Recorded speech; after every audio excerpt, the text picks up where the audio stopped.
Good evening, everybody. Welcome to Slice and Dice Dreadcast. I'm your host, Joey Colombo, coming in from Brooklyn, New York, here with my paisans coming from up north in Castle Rock, Maine, Mr. Bill Casanelli.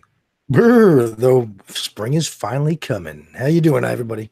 Spring is coming, and so are you. Coming from down south, we got my man, my childhood brother, J-Mac. What up, everybody?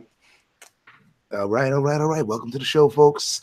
We got an announcement to make. If you did not catch the unofficial announcement on the last episode of Horror Mafia Podcast, we have a new co-host joining us officially on board. We decided to bring on our brother from another mother, from another podcast, Beneath the Zenith, merging in symbiotically with Slice and Dice Dreadcast, the man, the myth, the legend, Mr. Venom, Jerry Cortez. Thank you. How you guys doing tonight? Hey. All right. Awesome. So you're going to be like greetings and salutations. You got me off guard with that glowing intro. Beneath the Dreadcast or Beneath the Dice? Yeah. Beneath Andrew Dice Clay. That sounds a bit crude. Yikes. Or a casino beneath the dice. I don't know. Hey, Dice Man. Hey. Oh. Little Miss Muffet. Oh. I fucked out. There was a little Rodney in your dice imitation. Rodney Dice Clay. There you go. It's probably because Rodney was the last person I saw in Vegas. Wow. So I did see Dice before him, though. Rodney. Billy Vegas. Billy Vegas. What's up? All right. I'm going to get my headphones set up here, but let's announce things while I do that. It's great to have Jerry on board. For those who never listened, we did 2 shows called Beneath the Zenith, 2 episodes of that show where we were covering true crime or conspiracies and all sorts of wacky shit of that nature. And we've been trying to get an episode out, and we're not sitting around doing nothing all day. So speak for yourself. Hey, listen, it takes a lot to bust 6 nuts a night, Bill. So what happens when you're a gigolo, baby. But now I forgot what I was saying. I'm thinking about Bill. I'm thinking about Bill swinging dick all over me. I painted a really nasty picture. Sorry. But Billy Bukkake. Billy Bukkake. So we were trying to get an episode of Beneath the Zenith, and we said, you know what? Let's get, after the last episode, it was just, let's get Jerry on board. Let's merge it. And since we came back with Slice and Dice loose with no official, this is what we have to do. It has to be 2 horror movies that, fuck that shit. We're doing whatever we want. So maybe next episode we might do this. Maybe an episode after that we might do that. Maybe we'll do a Tasmanian devil impersonation. Go, Bill.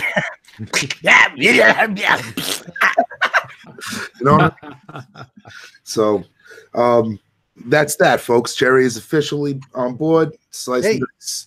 We're back with a 4-man crew, and here we go, folks. Up for the chopping block tonight. What do we have, Bill? Tonight we have, first up, 1991's Nothing But Trouble. And after that, we've got an episode of Black Mirror called Playtest, Season 3, Episode 2. All right. J-Mac, I think you slammed that Black Mirror episode next to Bill's wanting to cover Nothing But Trouble, correct? I think so, yeah. And after watching, I know why. It's the house, of course. Don't want the house type shit. But I think we'll get things kicked off with Nothing But Trouble, and then we'll go into Black Mirror. Before we do that, anything you guys want to bring to the table for discussion? Oh, jeez, man. You drop this on us now? I don't know. Nah. Oh, I don't know. Maybe you wanted to bring up the downfall of social media. Everybody's lives ended today. What's today? March 12th? 13th. March 13, 2019. It's the day social media died and then came back again like Jesus. So the links might be out there for you guys. I don't know if it's working or not. Let us know one way or another. So if we got nothing, let's just jump right into Nothing But Trouble. All right. Nothing But Trouble, 1991. Directed by Dan Aykroyd. Starring Chevy Chase, Dan Aykroyd, John Candy, and Demi Moore. Oh, yeah. Synopsis. A businessman and his friends are captured by a sadistic judge and his equally odd family in the backwoods of a bizarre mansion. Ooh. Wow. It sounds like it could be like an exotic version of Texas Chainsaw. Instead, Or Rocky Horror Picture Show. Mm-hmm. Yeah. Instead, we get the Bratwurst version. All right. Ugliest fucking hot dogs ever. Oh man! Holy shit! Wow, I couldn't believe this movie. Honestly. All right, let's kick it around. We'll get initial thoughts, and then we'll go into the thick of things. Let's kick it over to J Mac. Initial thoughts on this.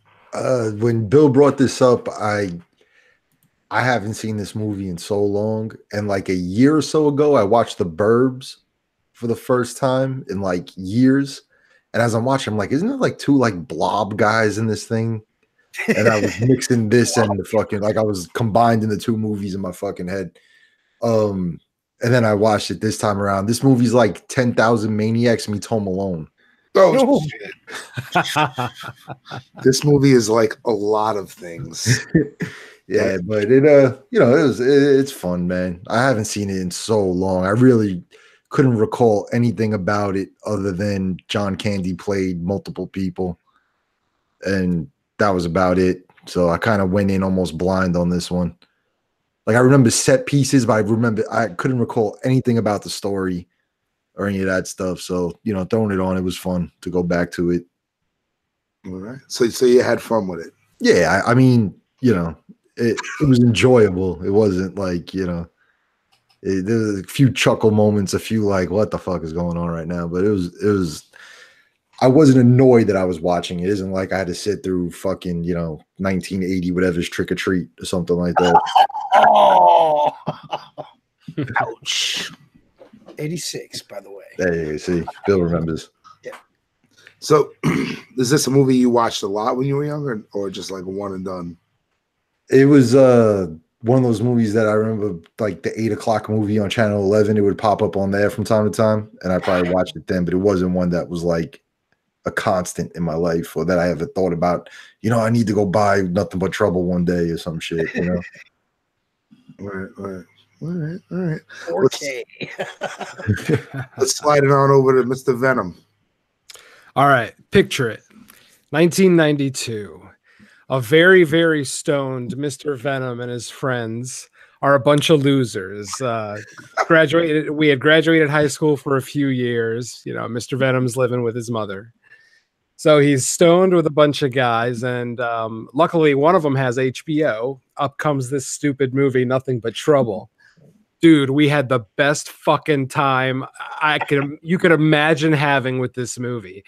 As stupid as this movie is, we couldn't go more than a couple minutes without laughing at the most ridiculous shit.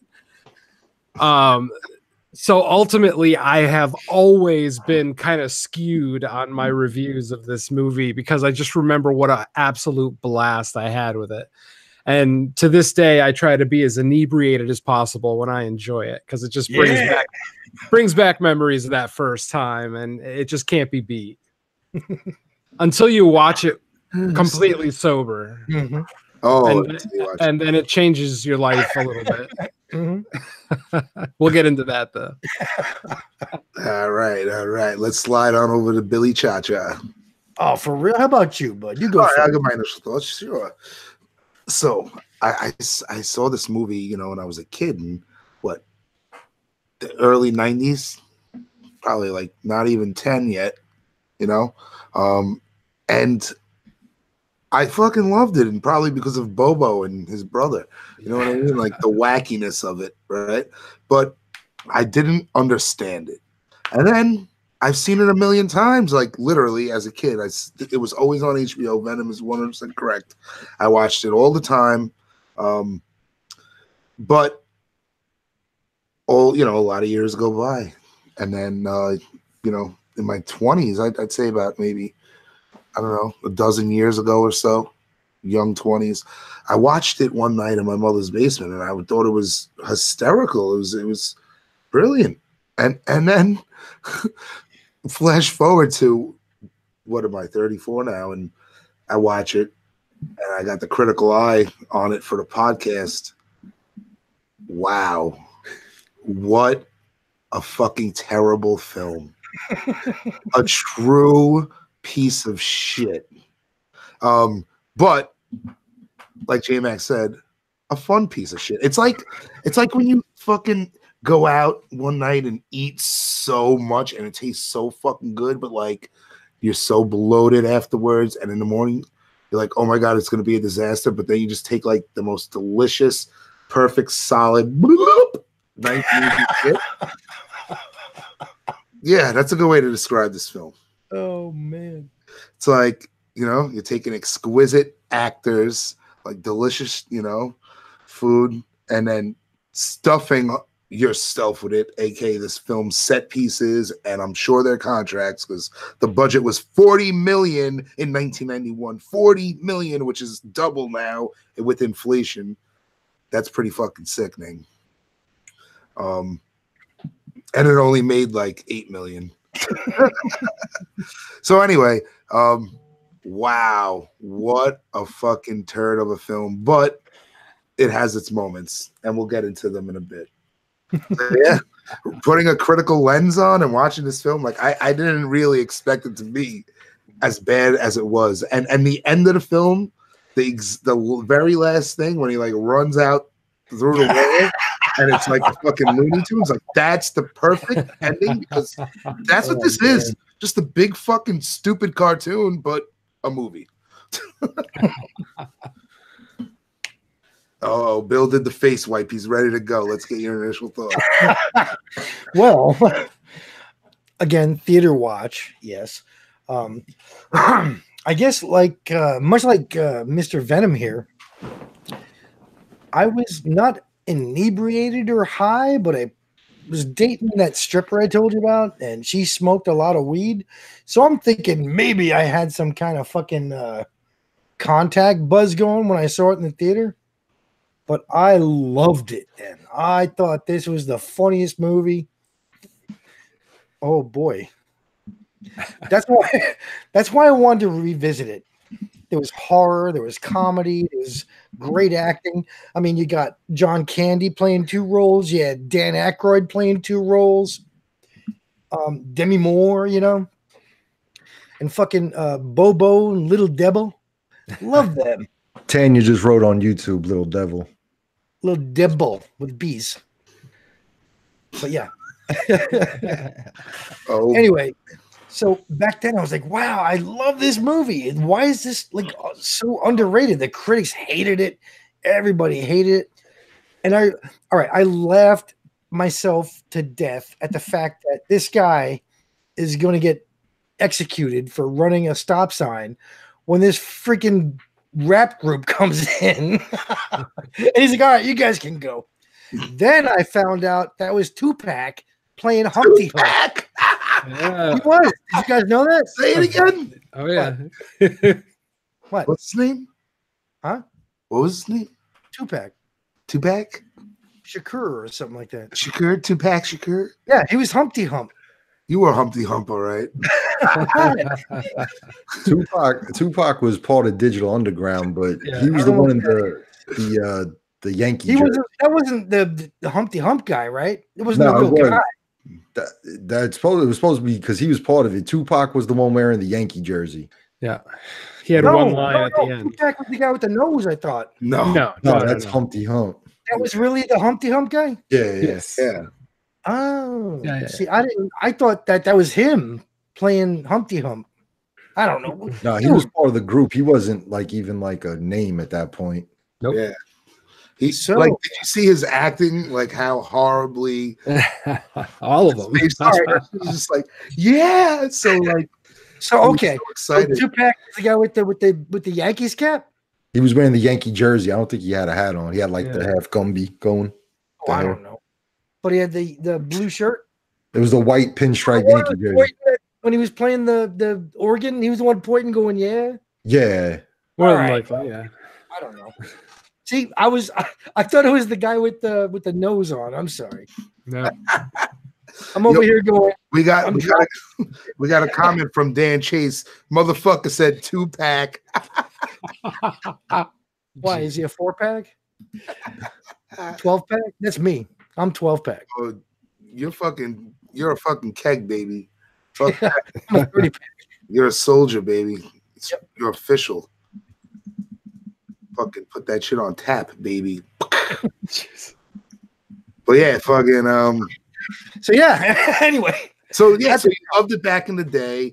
I loved you were stoned, but you weren't. I wasn't stoned, but I probably had a contact buzz from my ex-girlfriend. Guaranteed. And watching it again, that's why I wanted to watch it with you guys. I was like, come on, guys. Oh, wow. Yeah. Bad movie, but fun. I love it, but I hate it. It is the sheer definition of a guilty pleasure. I mean, the movie's terrible in every way. The writing's not good. Well, dude, that's the reason Dan Aykroyd's never directed again. Yeah. Yeah. His brother wrote it. The guy who played the doorman. Right. Peter Aykroyd. Yeah. So you're already starting out with a weak story.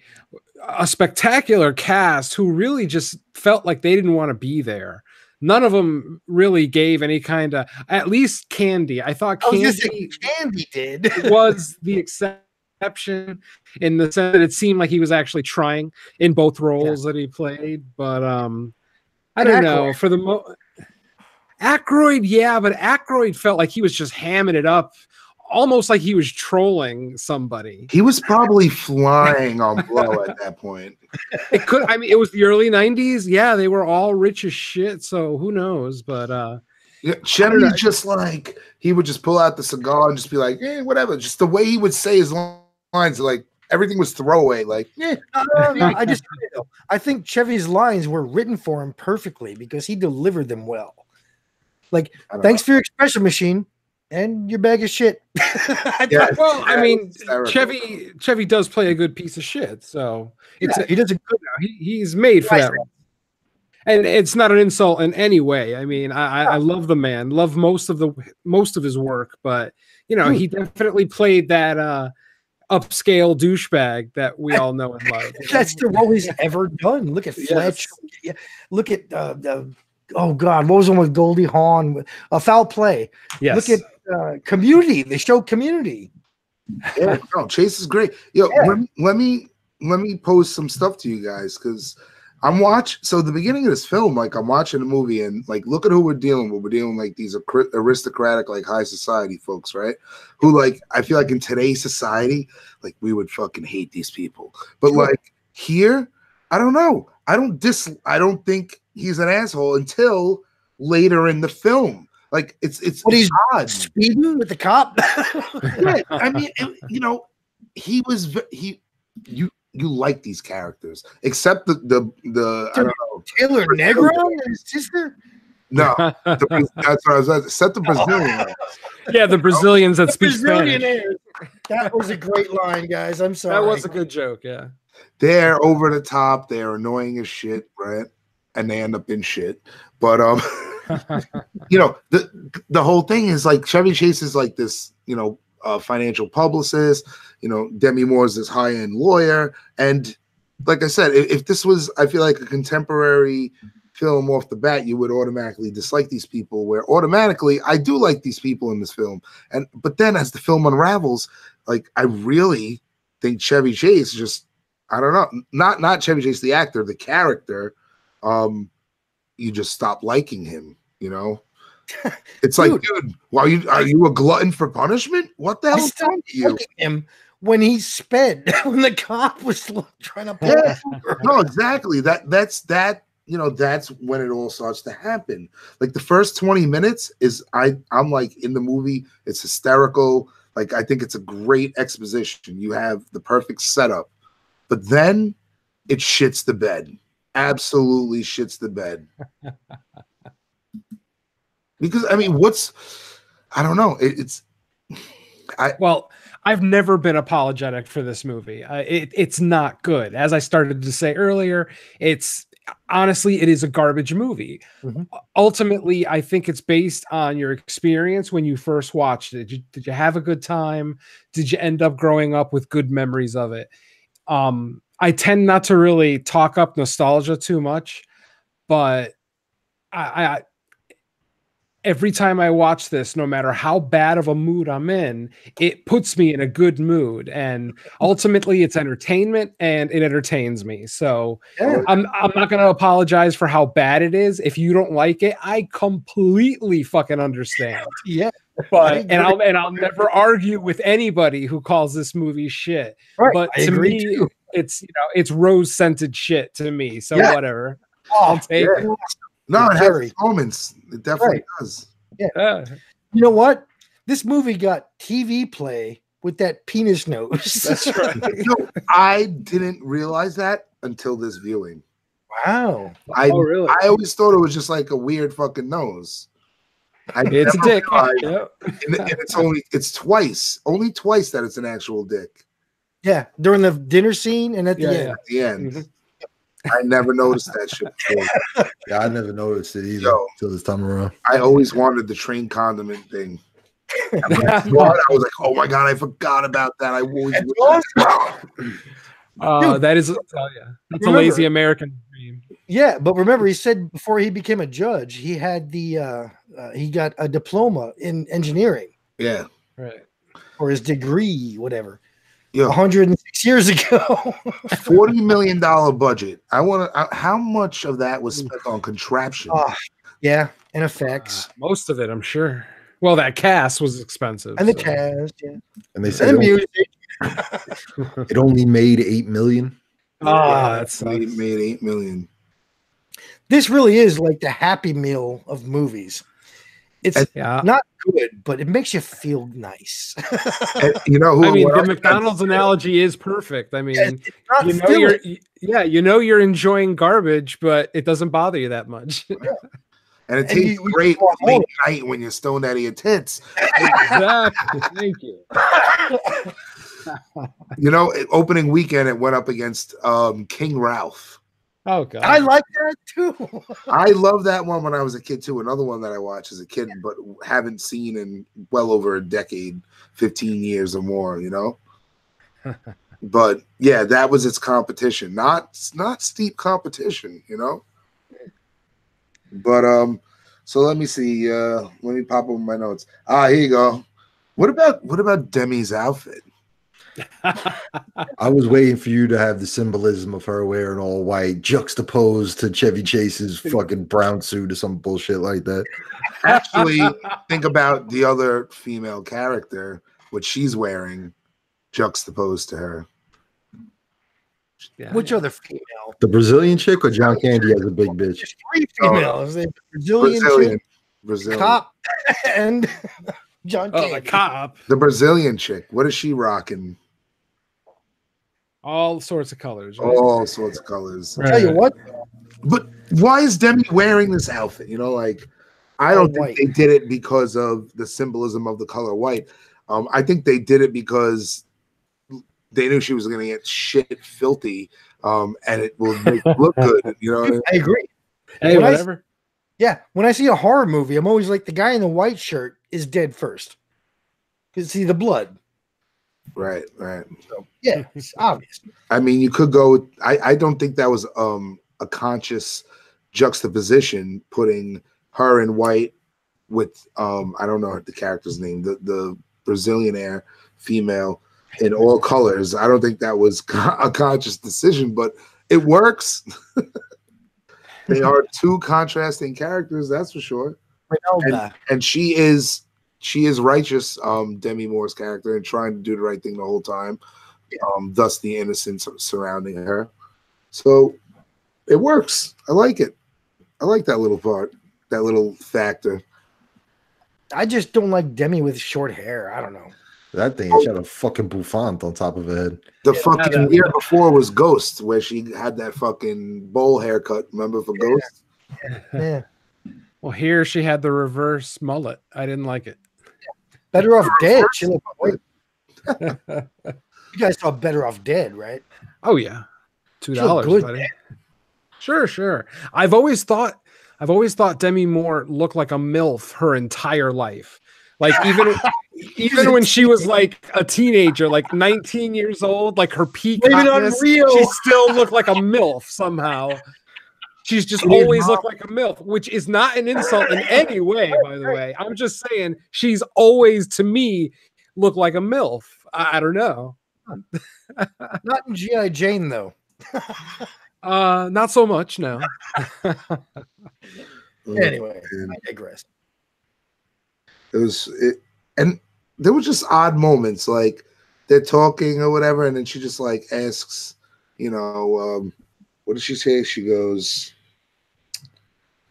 "Oh, how long ago were you divorced? Do you still love her?" Yeah, weird, that right? was weird. Yeah, It was an odd question. It was very odd, just out of nowhere.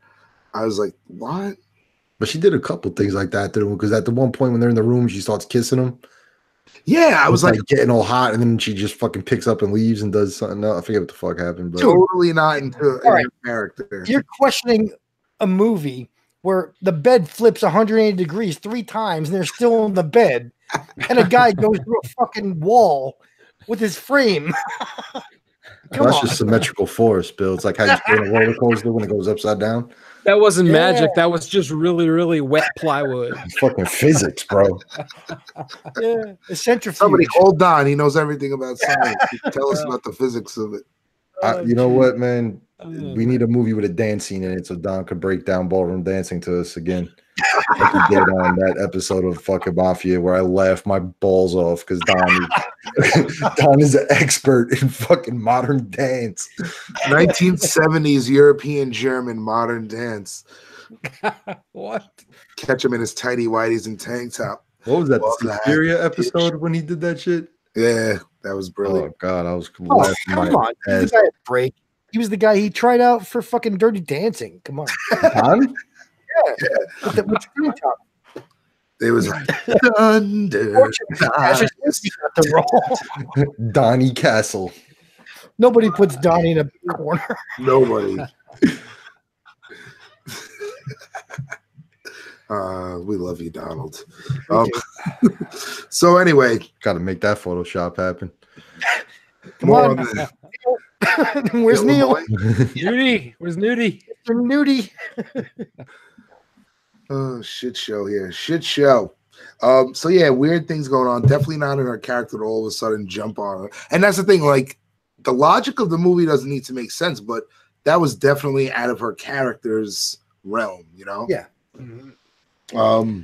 That's why I'm saying that we've got this cast that's just half-assing most of this. So even though I already said the material's not that good, they're not even trying to make it any better, most of them. And and I understand. I mean, this is probably just cocaine money for most of these guys. Sure. That's fine. Whatever. Everybody's got to work. Whatever. Well, if somebody backs a truck of money to your fucking mansion and says, "Here, do this stupid movie," you're probably going to do it, and I understand. Right. That's fine. And Aykroyd was coming off the tails of Ghostbusters too, so he was up there, and Chase was. I don't think he was at the top of his game. He already peaked, but Demi Moore was up and coming. Right. Well, Candy probably did it as a favor because it's his boy, and so was Chase. But what after this he did what? Cool Runnings? Did he die not too long ago after that? He died 94. Oh, he died much later, like the Western film. But after this, what other movies did he have come out after this besides Cool Runnings? Oh, was Uncle Buck after this and shit? Wagons East. Didn't he do like something? He did like Canadian Bacon and Wagons East was his last one, and but I don't think those were considered a hit except for Cool Runnings at that point. No, that's true. Yeah, right, not a hit. But the big elephant in the room, though, you guys didn't notice that who held the camera for this whole movie? Yeah, one of my favorite goddamn cinematographers. I can't believe it. Fucking the guy who did Halloween, Dean Condy. Oh, amazing. Couldn't believe it. Interesting. Saw his name on this watch for the first time.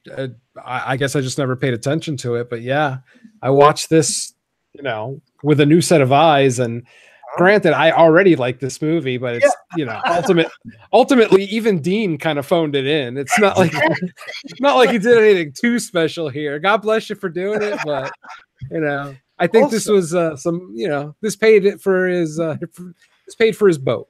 Yeah. And I'm okay with that. But also, who did the music or in charge of the music? Fucking Michael Kamen, rest in peace, whatever. Big, you know who Michael Kamen is, right? Peace or whatever. He passed away. But I know. The way you said it, though, was funny. Rest in peace or whatever. Well, I don't know. Oh, shit. I'm not a religious guy, man. But yeah, okay. Michael Kamen fucking pulled Digital Underground, for Christ's sake. Yeah. Oh, how about when John Candy's getting naked as the girl and they sing "Big Girls"? Yes. Oh man. Holy shit, that was brilliant. But bad. See, this movie is horrible yet brilliant. Yeah. I don't know. Yeah. Yeah, I mean, an hour and a half, it doesn't feel like you're being tortured. I've seen a hell of a lot worse movies. It is, it's one of those movies that's so bad it's good, Agreed. It's a cult film. It definitely has its moments. Like, if you're in a pissed off mood and this comes on, it might brighten your day, but like, if you're trying to watch something with some substance, this is not the film to pop in your DVD player. No. Like, you don't want to watch Mother after this. Oh, gee, or ever. Oh, come on. I'm sorry. I'm on Camp Donnie with that one. Come on. Fuck that movie. Forever. How about Heredity? You want to see Hereditary after this? Oh, well, yeah. Now you're talking. All right. I have a couple more points that from my notes I want to pull out real close. Like these are things I never noticed when I was a kid. The towns like getting progressively worse, and there was all these other people in Vulcanvania apparently, like bikers drinking and stuff. I was like, Evil Knievel and Mr. Clean. Yeah, what was that? What are these guys? Four guys sitting on the porch. It wasn't in chic to have a bald head then. And I mean, dude, that dinner. How disgusting was Dan Aykroyd and that hot dog? I was cringing. Disgusting. I was cringing more than I think any gore gag that I've ever seen. He pulled his nose off. That wasn't as gross. Yeah. I'm kind of with Joey, man. Yeah. In the fucking disgusting. He had like mayonnaise dripping off his. Yeah, so gross. Yep. Yeah, the hot dog scene's way worse to me. Dude, very, I'm getting nauseous thinking about it. But even that, like, if you at the time were a Dan Aykroyd fan, you were going to this movie to see Dan Aykroyd. I mean, he's unrecognizable. Yeah, both times. You know what I'm saying? Every time you like, you don't feel like you're watching a movie with Dan Aykroyd in it. Right. He won a Razzie for fucking best supporting actor. That's who? Bobo or the judge? I'm not sure. Hopefully Bobo. Probably both. The judge is like, he's a lead actor. Yeah. Tanya says it's a lovable dumpster fire of a film. It is. She gets it. She gets it. Nice. But that's like I like when I was younger, I didn't realize that it was a shitty film. Like I when you look, absolutely. We're podcasting. We've been watching film with a critical lens for years now. You know what I'm saying? So something that you looked at when you were a kid, and then you're watching now with a very serious intent.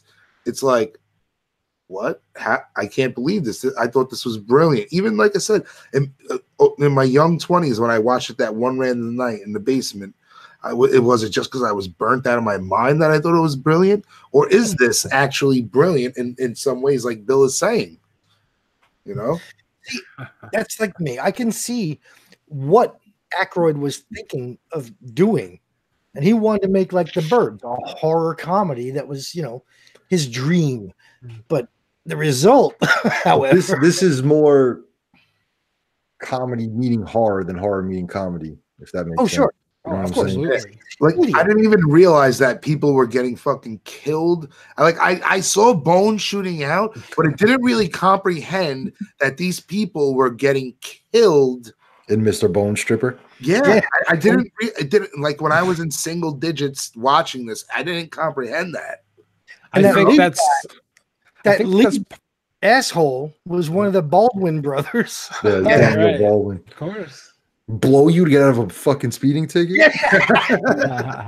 That scene was great. But yeah, Cortez, you were going to say something I think of significance. Oh, I was just saying that at first, one of the first times I saw this, I was kind of pissed off that there wasn't any gore in any of those scenes, that it was just clean, perfectly clean white bones coming out of the machine.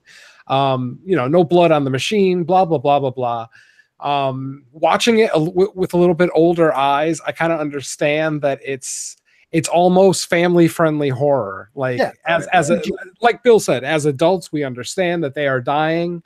As kids, it's just like a cartoon, Yeah. It's itchy and scratchy, and they'll be back in the next scene. And if they're not, we forgot about them. So, exactly. That's a great way to put it. It's the sheer definition of family friendly horror. And like I said, as an adult, I appreciate it now. I never thought of it as a horror film, and I don't even know if I still would. Yeah, no, exactly. I wouldn't consider it horror.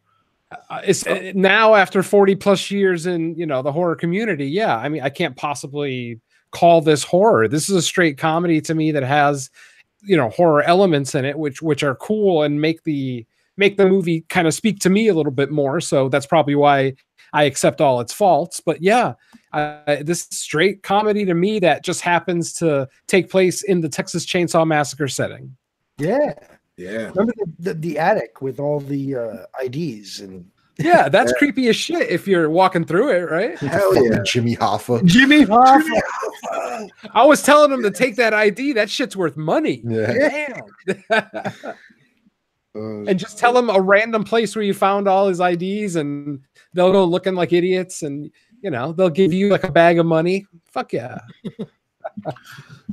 Let's discuss the end real quick, where Demi gets the FBI or whatever, and it just seems like everything's gonna be great.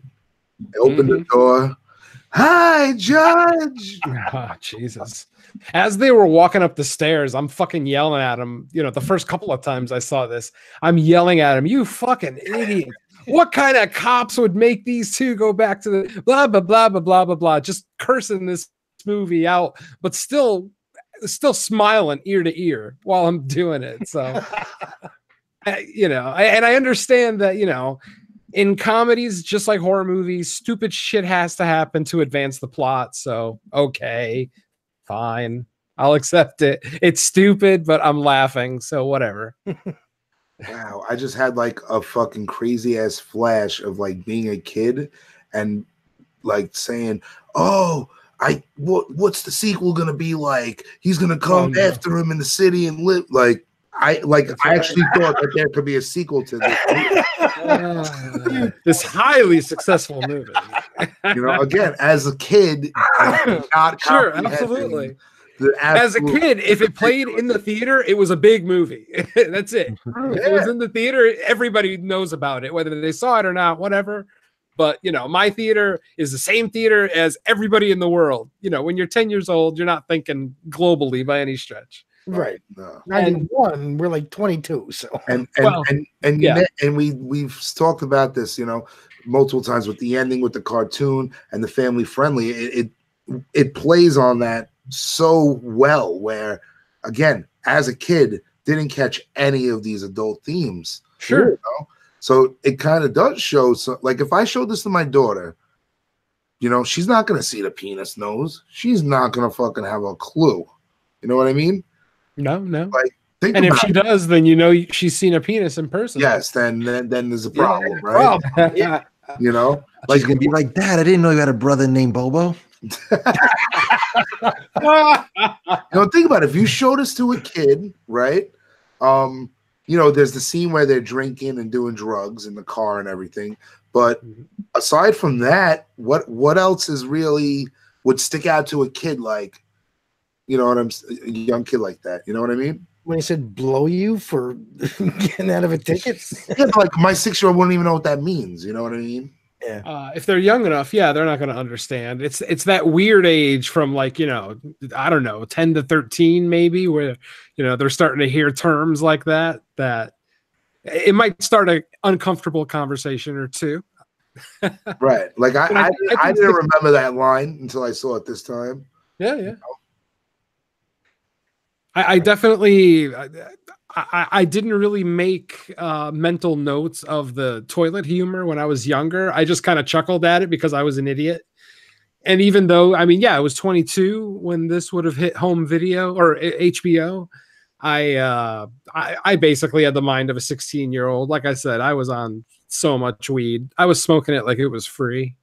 That explains why I'm a teenager in my head, I guess. Yeah, exactly. We age a lot slower mentally, I can tell you that. Yeah, kid. Well, yeah. To wrap this movie up, what do you guys think? It's terrible. How do we rate this? Do we rate this on fun or quality? I'm going to give this 2 ratings. Ultimately, I'm just going to give it my personal one, and then I'm going to try to give an objective, kind of critical one, which is obviously going to be terrible because objectively this movie is not good. Let's do it. Let's do it. So yeah, that's what I'm going to do. All right, guys. Yeah. What you felt and what you think it is. How about that? Yep. All right, I'll go first. Go ahead. On a personal level, like I said, because of the herbal pleasures that were enjoyed on, the day of my first viewing of this movie, I loved it so much that every time I saw it after that, it's like my mind would become stoned. Even if I wasn't stoned, my mind would go back to that first time and how absolutely baked I was. And just me and my cousins and a couple of friends just absolutely wrecked enjoying this movie. Now, so my rating on a personal level, and oh God, I'm sorry. I have to go 8.5 out of 10. Are we going 10 here? We did a 5. Damn. Out of 5? Yeah. Yeah, we're at 5. We'll have it. All right. So on a personal level, I'm going 4 out of 5. Just me personally, I fucking love this movie. Yep. And I always will. And I will always, like I said, I am non-apologetic about it. And any negative comment that anybody has to say about this film, I fully agree with you, my friend. So, so on a critical, as an objective horror podcaster, I'm gonna say I can't go any better than a 1 out of 5. I'm sorry, but yeah, it's a 1 out of 5 objectively. Let me go next. I am totally with Jerry on the first part. I'm gonna say, as how much I love the movie, 4 out of 5. How the movie is, though, I'm gonna bump it up to a 2 out of 5 because of the talent, because of the acting, because of the music, everything about it. Oh yeah, somebody. I probably should have given an extra point for Tupac alone being in here. Exactly. It's nice to see Tupac alive, even if for a couple of seconds. Speak for yourself. Well, to us out here on the West Coast. All right. Anyway, but yeah, I'm going 4 for me, 2 as a movie. Yep. All right, J Mac. Objectively, I'll give it a 1, mostly for Demi Moore being somewhat hot in that little white outfit, except for her hair. But for me, it was fun, but I'll give it like a 3. I don't have the nostalgia attached to it that the other guys do. I enjoy shit that's so bad it's good, and like this is really fucking bad. it didn't have like I love like The Wraith. Like to me, that's like the perfection of so bad it's good. Yep. And this isn't quite as enjoyable to me as that is, so I'll leave it like at like a 3. We did The Wraith, didn't we, J-Mac? Yeah. Mafia. I don't remember. Nice. No, we Wait, did it. Wraith? I don't know. I did it on. I don't think you did it on the Mafia. You didn't do it on Mafia. We did it on here, but I don't think you were on the show yet, Bill. No, I did it on some show. I don't remember which We one. did it you on, the I think, guest? Horror Mafia. What's that? I think we did it on Horror Mafia also. Oh, you did do the Wraith? Yeah. Oh, then I missed that one. Huh. I thought I heard them all. God damn it. We did the Wraith with Jim on this one. Me, Joe, and Jim did the Wraith. Okay. I remember that because it was when I was coming back and forth, and we did 3 movies in that episode. We did the Wraith, The Good Son, and Fallen. Ooh. Nice. Denzel. All right.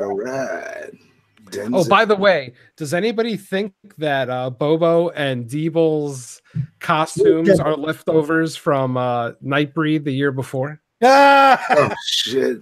They look like the Nightbreed to me. I'm sorry. They look like fucking Sloth's little brothers. Ah, terrible. They're bottom heavy though, and they remind me of that bottom heavy motherfucker in Nightbreed. Ah. Oh, yeah. With the glasses. I don't remember. I just know he I'm haunted. getting that Cenobite mixed up. I know he haunted my fucking dreams for weeks after the first time I saw him. Again, because of herbal substances. Yo, so that's it for the Nothing But Trouble, right, folks? Until you rate it. Oh yeah, you didn't go. Oh, I didn't? Oh, shit. He's trying to get out of it. God damn it. I got 1 rating altogether.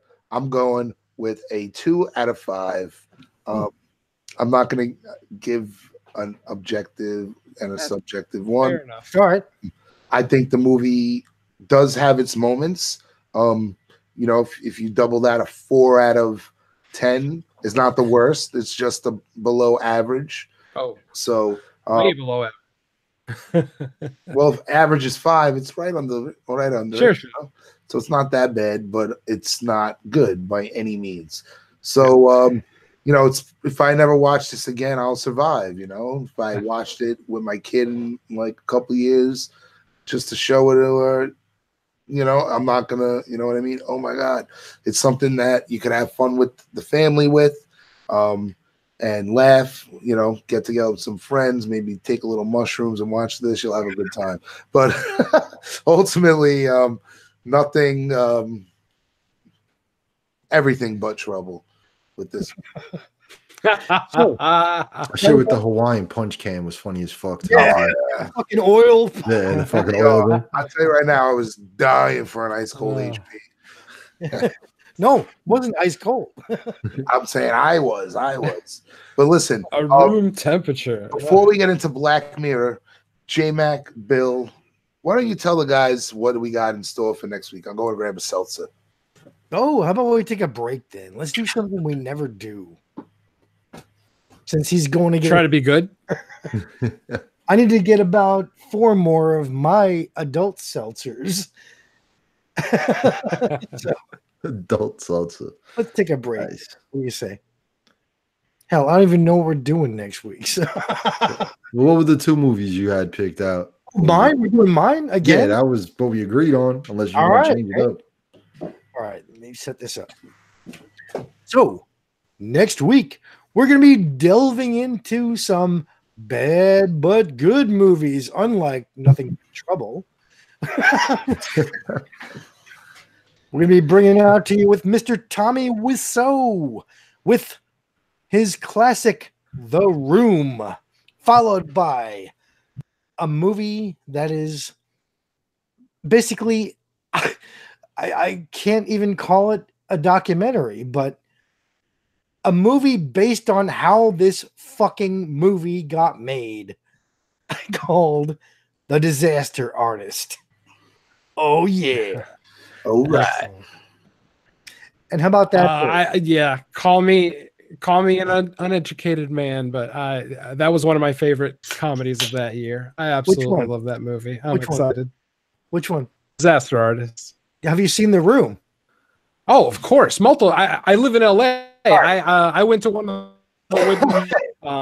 in the first, like, I don't know, 3-4 months it was out, something like that. Did you throw spoons? Just because somebody told me you have to see this absolutely terrible movie.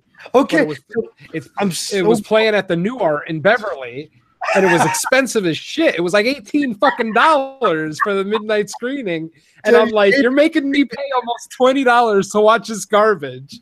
But I'm so glad I did. So wait a minute. I know nothing about this movie. Yeah. I know nothing. I know that Disaster Artist is a movie with James Franco playing Tommy Wiseau and the making of it. That's the only thing I know. I have no idea what the plot is of The Room or anything. Yes, but you have to see The Room first. So yes, I will definitely watch The Room first. So that's what we got in store for episode 49. Yeah, and then episode 50 is coming up. Our 50th episode. Yeah, that's awesome. It's been a long road, and we decided we're gonna shake things up where so next episode picks, Billy's picking those ones. J-Mac is gonna plan the 50th episode extravaganza, and then we'll shift over to Jerry in episode 51 and let him do some picks, and then I'll do 52. So the next couple episodes will go like that. So I'm looking forward to see what J-Mac pulls out of his ass for us to watch. His nose. Big shebang. J-Mac's picking his nose for this one. I got a couple ideas, man. We'll talk off there and see if which way you guys want to go with it and stuff. Yeah, I got a feeling I know what's coming. I can already tell you what I'm doing, but we'll hold off. All right. I'll like his better than J-Mac's. Don't knock it till you try it. Yeah, that's right. That's right. I haven't tried penis, but I don't think I would like it. Liar. Oh. Wait, that he's tried it or that he wouldn't like it? And he loves it. All right. Enough penis talk. Let's shift on over to the future, the near future, in season 3, episode 3, season 3, episode 3 of episode 2. Sorry, season 3, episode 2. I got my trusty notebook here, folks, because when we cover Black Mirror, it's no joke. It's time to get real. It's time to crack the books, kid. Let the professor tell you how it is. Shabam. Yo.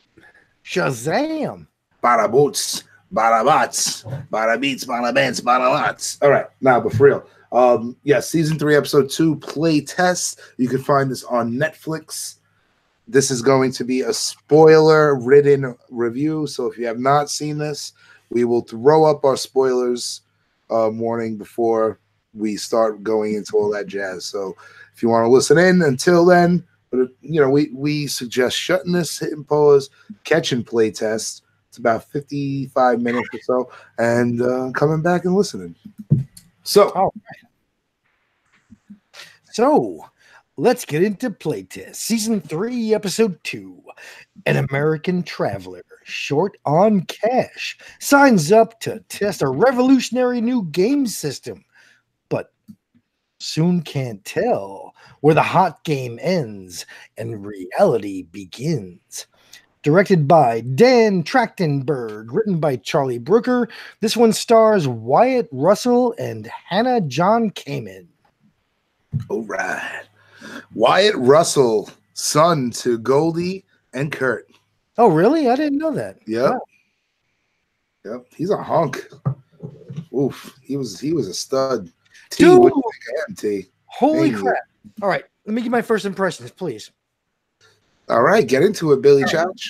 The first thing I want to say is that a lot of this episode looked like he was doing Kurt Russell on The Thing. The same faces, the same beard. I am not kidding. The same camera angles. That's all I wanted to say. That's it? I had no idea. Next. Initial thoughts. Anything else you want to add? It was your first time watch, so I'm a big gamer. I liked the idea. I thought the story was cool, and it was all right. Wasn't the best Black Mirror. It was all right. All right, all right. And I'll get there later. And I'm off to get my own seltzer. So be right back. You know, I'm actually. I had a weird experience with this. I watched it the first time, and after I watched it, I was like, it was all right. And I started thinking about it, and I started thinking about it, and I started thinking about it, and I was like, I got to watch this again. And Really? watching it the second time, knowing what's going to happen and being able to like see this, I think has some of the most different pieces of foreshadowing out of any of the Black Mirror episodes I've seen. Yeah, well, when you say foreshadowing, do you mean like stuff you expected to happen, like I did? Yes. So like, dude, there's like Predictable. When Sonya's in the kitchen and all right, so All right. listen, we'll take a pause. We'll take a pause. All right. Ultimately, the second time around, you see a lot of things that you didn't realize the first time were gonna lead into other things. Things start to make sense because I was even questioning the logic of it, and then the second time around, like, oh snap, you know, like when he meets the game maker, right? And on the wall it has the pictures, you know, of the magazine cover. But remember, he saw the magazine cover. The girl gave it to him. I'm like, how does he know what this guy looks like? Anyway, we'll get into all that shit in a bit. So initial thoughts, first time watch, I was a little taken aback, like, oh, you know, it was all right. You know, it's definitely not the gut punch, you know what I mean, that I was expecting. But ultimately, second time around, and very thought-provoking episode after the second time watch, which tends to happen a lot with Black Mirror. So not bad, not the best, like Bill says. Let's kick it over to J Mac. Yeah, this isn't one of my favorites. I don't hate it. I had kind of the opposite thing of what you're saying, Joe. I find that this one, to me, doesn't have the same kind of rewatchability that the other ones do. In my case, you know, but it's enjoyable for what it is. To me, the first time around, I remember being like, not bored, but like kind of like waiting for something. But I think that last few minutes kind of pushes it to a different level for me. Yeah, I had that experience when I first watched it too. I was like, you know, waiting for the plot twists and all the, you know, crazy tension. And even when he's in the house, it's all the classic tropes that we know about. And it's a meta right there. He's like, and he's gonna be right behind you when I close the thing. I mean, it doesn't come off as scary. You know what I mean? The real life stuff, that's the scary part, right? And I think that's one of the messages of the episode we'll get to. But yeah, it plays off with, especially the episodes that we've covered so far that have been so rich in emotion, so rich in many different twists and turns, where at the end of this, I was just like, what? I agree.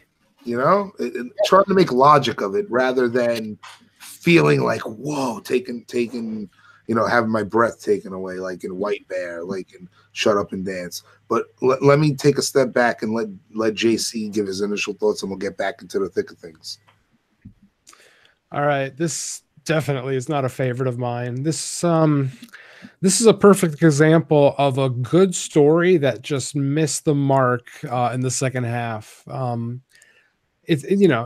Ultimately, it's not the most original story so much as they just came at it at a new angle. And I felt like the spider was a good start, but I don't know. It seems like when they went with a more emotional ending for the capper. Which spider? Do you mean the little one or the big one? Either way, I liked them both. I thought the little ones were effective. I think the little ones were actually more effective than the big ones. The big one was cool, but he definitely came off a little bit kind of hokey. And once, I mean, I don't know if he even noticed, but you know, once he saw, or if he would have seen his own face there on the spider, maybe he would have, ultimately it didn't scare him that bad either. It was like a jump scare, and it didn't affect them too much after that. Ultimately, it looked cool, but I just think as a concept, this episode missed the mark a little bit. It's an enjoyable episode. It's, I've yet to watch a bad episode of these. I haven't watched them all yet, but There we disagree. I've seen a couple bad ones. All right. Well, hopefully, I'm sure I'll get to them soon enough, but this one's still, okay at best. I can't even go as far as to say it was good. It was a good concept. It was a good attempt at a story, but it just kind of, like I said, just missed the mark. And I don't know, kind of became a victim of its own kind of, I don't want to say arrogance, but like I said, I think they wrote a story that they definitely couldn't set to film, and it's too bad. See, this is so. Let me explain how I again with the second watch. So, when the first time around watching it, I don't know what's going to happen, right? So now the second time around, I know what's going to happen. Mm-hmm. And all right, let's throw our spoilers up so we can speak freely. So let's throw them spoilers up. But and Joey, I saw 2 Easter eggs in this. Black Mirror Easter eggs, or anything. Well, I seen other shit. I saw 2 Easter eggs from Black Mirror in this. I saw the little Tinder-like app that he was using. Yes. Right. He was swiping right. Yep. Like in the one where was it the Enterprise? The one we just did. Callister, yes. That girl on at the front desk was using that. That, same app. And I saw the black bear or the white bear symbol. And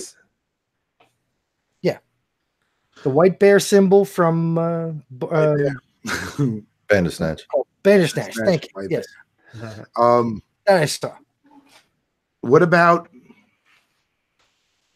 video game stuff? They had regular video games in there. I was looking for like Bandersnatch or something. No. What about Resident Evil? Yeah. They had Resident Evil. They had Portal 2. They had tons of games. Yeah. Think about Resident Evil 1 in the mansion, and think about what was it called? The game in the show? Yeah, where he actually was walking around. What was it called? Something. That would have been the most boring video game ever made. Right? I forgot what it's called. Me too. But so he's, that house is an obviously homage to Resident Evil, and what definitely puts the stamp on that is his last name.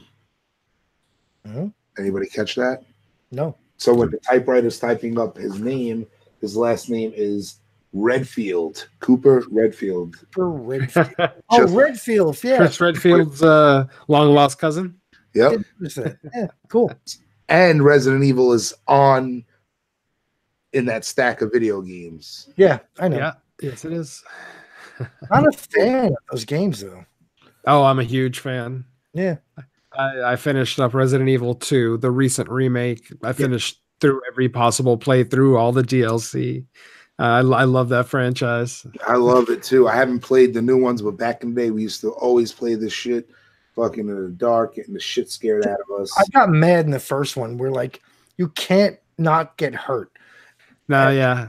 I try it every time. You have to inch up to that one zombie, and he always bites your leg. I'm like, fuck that. I don't know. No. I refuse. So I got used to it. So the second time watch, what I wanted to get to was, with the spoilers up now. Spoilers are up, folks. So we're speaking freely. At the end of the episode, I mean, ultimately he's dead, right? Yeah. Right. But, so he's a vegetable, right? Or is he dead? No, he's dead. They zip him up in the body bag. He's dead. I assume he's dead. That's right. Okay. But man, the second time around, knowing that this character's, I love this character. I think he's genuinely a good dude, man. Really? In the beginning, I was like, is he like, a Trustafarian? You know what I mean? Like, how is this guy jet setting? But then a Trustafarian? A Trustafarian. So a Trustafarian is like a trust fund kid. Sure. I see. I thought because his dad died, he inherited a bunch of money and decided to tour the world. So. But like, I was wondering about that myself. They weren't real specific about how he was getting his money, so much as they had that one scene at the ATM when it stopped giving him money. But right. I So don't know. It just the thing with that was, I mean, I put it together like this. I mean, he's obviously comes from a family that's not super rich. They weren't like in an extravagant mansion, but they had a nice home. You know what I mean? House. So he's think- probably upper middle class. So Yeah, he's supposed to be a middle class kid that, you know, after his father dies, decides to go backpacking, and that's the reference to the app where it's, you know, he said something about a few times when he needed quick cash during that this trip when the funds were getting low. So this kid wasn't like, you know, right. well off where he could go Right. travel around, do all this. Like every once in a while, he had to replenish what he was doing to keep moving. Right. Right. Plus, Also- look where he was going. Like it doesn't cost a shitload of money to stay in these places. And once you travel to the east, you know, and you're there, it's easier to navigate around. It's not like you're taking a flight from America to India and then a flight from America to Vietnam and all these different places. You know what I'm saying? He's traveling locally over there. Sure. And to stay in like all these little hostels and hotels in these countries is inexpensive compared to you know, staying in other places. But I thought that like he and his dad were in one house and his mom lived in another house. I didn't know that they were in the same house. So this is the thing. I find this as an extreme tragedy because miscommunication, you know, would have changed everything, man. If he would have just picked up, Answered the phone. his mother, it would have Dude, changed everything. All right.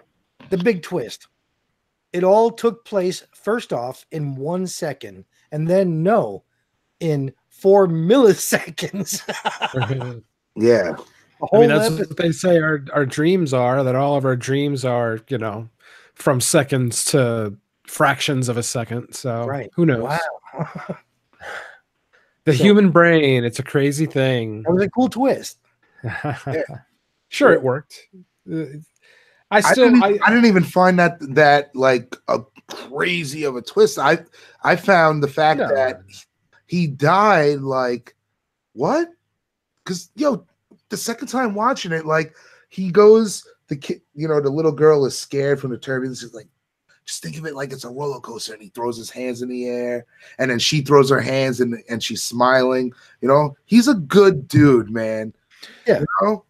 And for the most part, sure. He comes across as such a good dude that when I watched the first round, I was thinking, is this girl Sonia taking advantage of him by telling him to go get this picture and do like, because she says she works for another company or something, right? She's a journalist in the tech world. Yeah. So if she, like, now is this girl going to use him to get some lead on some shit? And I like that actress. She was in Ready Player One. Yeah. She was in the Ant-Man and Wasp Game too. of Thrones. She was in the bike episode too. 15 million Nerds. credits. Did you guys not notice that he went and like grabbed his phone and opened the case and was taking pictures and quickly shut it? And then they show like cameras on him. Right. Oh, sure. They saw that. I was calling him an idiot. I mean, you got to figure somebody's watching you. Of course. You know, that doesn't make any sense. Well, that's the thing. He was like, dude, here we go, J-Mac. The juxtaposition of him versus the people in the tech place, like he just stood out. Like he's just one of these, you know, naive, gullible, suburban kids that's traveling around, like experiencing everything, but at the same time is very naive. You know, he's also in a desperate situation. You know, he just got all his money hacked. He's trying to get back home. And another thing I wrote down when I was watching this was Wizard of Oz, and I thought it might go more that route. And it kind of does, where he's in a nightmare, right? And he wants to get back home, and like mom is home, America is home. So there's definitely threads of the Wizard of Oz up in here too. You guys noticed that where she stabbed him was exactly where he got stabbed before, right? Yeah. Sure, and did you notice she stabs the butter in the beginning? Foreshadowing. So that's what I was gonna bring up earlier. Yeah. Like she just gives a whack right into the butter, bro. Like even more so of the foreshadowing, you notice he walks by a poster that says "skinned alive," and you see what happens to her fucking head. That was sick. And I was like, I love Like that fucking movie. Red You know, Skull. Yes. It's a good movie. Also, you've seen people working on like somebody in a trench coat, like that ended up being the bully. You know, you didn't see the facial features when the person on the computer was designing it, but Yeah, when she designed that guy right for him. and No also, face. you know, I wrote down, oh, is that an allusion to a movie when the spider was on the building? But no, that's Dude, one of his no, fears. that's from Big Ass Spider. Is that Oh, from yeah. a spider? That was big Yeah. ass spider. On the plane, they're showing Big Ass Spider. Well, I mean, he sees the spider there on the plane, and then when he walks in the building, another person walks past him wearing a black shirt with a giant white spider on it. Yeah, I saw that too. So all this shit is going into his subconscious, and what's fucking to me scary about the episode is that they make a technology that it's a game, but it's also going into your subconscious and hand picking fucking fear and shit. Sure. Right. You know? And I got the fact that he didn't like spiders. So rather than watch Big Ass Spider on the plane, he's like, I'll fucking play a stupid game that looks like shit. Yeah. And that was another thing. I didn't know if that game was an allusion to something or not. I have no idea. Sure. I even paused it where like she had all the games on the shelf. But no, they're You just saw all what DVD she had on the shelf with the video games? she had one DVD, yes. You saw what movie it was? Yes, I did. Did you? Yeah, man. It's fucking Face Off. Yep. Yes, face off. Exactly. I was gonna bring that up. I God wasn't damn it. sure if that was a game or a movie. It's a movie. I mean, I know it's a movie, but I know. I didn't know if that was Right. No, I was gonna say she had one DVD on top of a bunch of PS3 games, and all the PS3 games were real. So I'm like, oh man, they're all real. So it's no like big solution to anything in this movie. But then fucking Face Off was on top. And like, why is Face Off DVD there? Now I know. Oh, J Mac, man, high five, bro. You got it. You know, I mean, if this guy would have just talked to his mom, problem would have just been Always back to the mom with you. yeah. No, but if he would have also just followed the moral code and not turned the phone on, he wouldn't have gotten killed either. I think he was dead already by then. Yeah. So like Yeah. just imagine he didn't turn the phone back on. Like, do you think this company was gonna like fuck him over? I think so, yeah. Because in his head, right? Okay, so all this shit happens in his head. Like we find out when she comes in and we think that it's really real, she says something about all the people missing and all this stuff, right? But like, where does that information come from? That, oh, I took your money. Is it he was thinking about that? Like, was that his first, you know, like when he realized his money got robbed, is he thinking like, oh, maybe it was this chick? Because there was no little hints towards that because he just automatically goes back to her. Like, Right. at least if there was like a scene or if he just said, could it have been her? At least we know he thought that, and then that would have played into the events without a problem. I just chalked it up as he had the most recent interaction with her, so she's fresh in his mind. So, you know, definitely more than his mom, who he hasn't seen in fucking years. Yeah. You know, because at first I'm like, how does he know this guy? Okay, he knows what he looks like because he's popular, but no, he knows what he looks like because she hands him that magazine where he's on the cover, right? And then also there's a poster, right, in the hallway where Skinned Alive is. There's another poster, right? And when he meets whatever his name is, Sayato, Show, whatever his name is. Show. Yeah. When he meets him, on the wall is two like magazines. The game. And that's from the magazine that he saw. And that's the poster. Just call it Resident Evil because fuck whatever the name is. Oh, the house you're talking about? Well, the game series. There's like part 5 and part 3. Oh, Biohazard. What? Right? Biohazard. Wasn't like Biohazard. No, I mean, Oh, no. It was something Manor or something like that, wasn't it? It was Oh, like, right. Something Manor. Started with an Whatever H. Yeah. You're There's right. like part 5 and 3 and 2. Just Resident Evil. Or Alone in the Dark, whatever. Yeah. Silent Hill. It's all the same. Yep. And I'd love them all. This episode. I actually thought she was the one who ripped him off.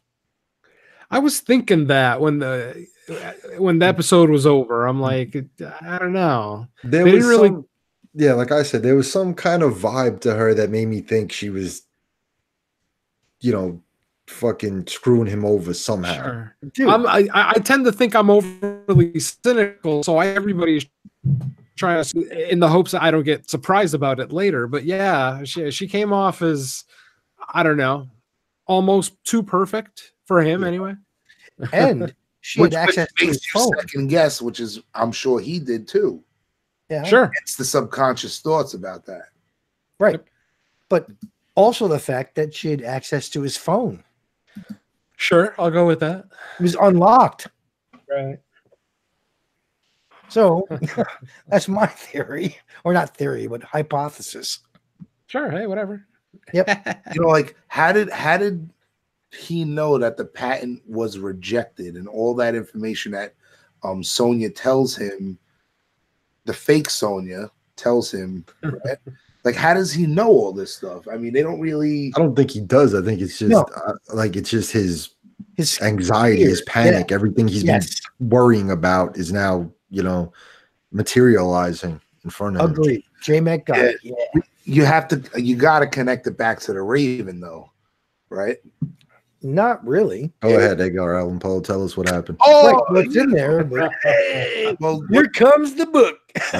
What is the Raven about? A bird. There was a knocking at the door. As if someone gently tapping. My fucking whole knowledge of this shit is the Simpsons Treehouse of Horrors. Yes. No, but that works, dude. What is going on in the Simpsons Treehouse of Horror? Right? He's going insane about Lenore, right? It's about what? Guilt, isolation. Yes. All that stuff, right? He's going crazy in his head, right? And think of what he's afraid of the most. Not the monsters, right? What he's afraid of the most is ending up like his father. No. You're almost there, Joey.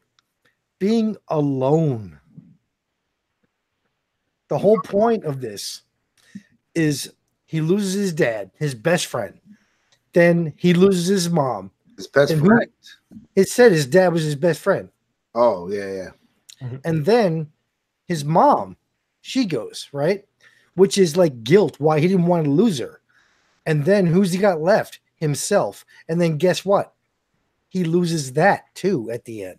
So he is alone. Yeah, he's alone, but he's choosing to be alone by not answering his mother. But he's also not alone because he's with this chick.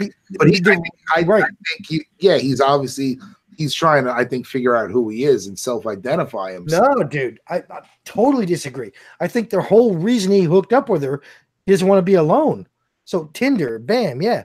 But his mom, he doesn't want to answer because he doesn't want to see her go. Go where? See, I think he was so worried that he just finished having to take care of his father till he died. And his father with the Alzheimer's. All right, maybe I'm looking at it a little different because I've lived with, when I lived in New York, my grandma that lived in the house with us, she got like dementia. So kind of the same shit. It's a weird thing to see someone that like physically that's them, but they're not fucking there no more. Mm.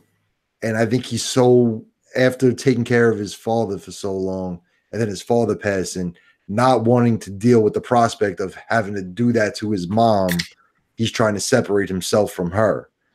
And then his biggest fear would be him deteriorating like his father did and not knowing who the fuck he was and not being able to remember things and all that kind of shit. Right. Well, it's genetic, number one. So that stuff is genetic. So it's definitely something that he's been thinking about. And you're right. He doesn't want to be alone, but I don't think that's the whole thing, man. He think about it, right? Like throughout the sequence of the house, when he's in that. Let me stop you there, Joe. Do you remember what she said in his ear? the reason people talk when they're scared is they don't want to be alone. They want to keep hearing someone else, Yes. which is why they put on TV when they're scared at night. That's the whole point, I think, is that he doesn't want to be alone. And if he loses his dad, then his mom, and then himself, but he's still there, he's alone and worse. No, I'm not saying that's not part of it. That is definitely part of it. But the ultimate fear that he has is not being alone. The ultimate fear that he has is not knowing anything, not knowing who he is and ending up. He's seen his best friend, his father, deteriorate, and he doesn't want to end up in that state. Oh, sure. It's not just being alone. Think about it. He's like, he's a millennial, basically, who doesn't know what his place is in the world. He probably went to college. He's not working a job. He has no career. Dealing with his family issues. He hasn't had time to figure out who the fuck he is. You know what I mean?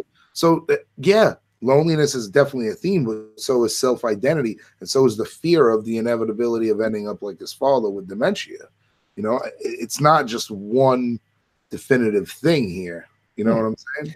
Well, okay, good point. But my argument is the fact that when it showed his travels through the U.S., I mean, not the U.S., but other countries, it would show him alone and looking unhappy. Where when he finally met that girl, that was the whole thing. He wanted human, like someone else, he's alone, it's the whole point to me. Which is why he met her on Tinder or whatever.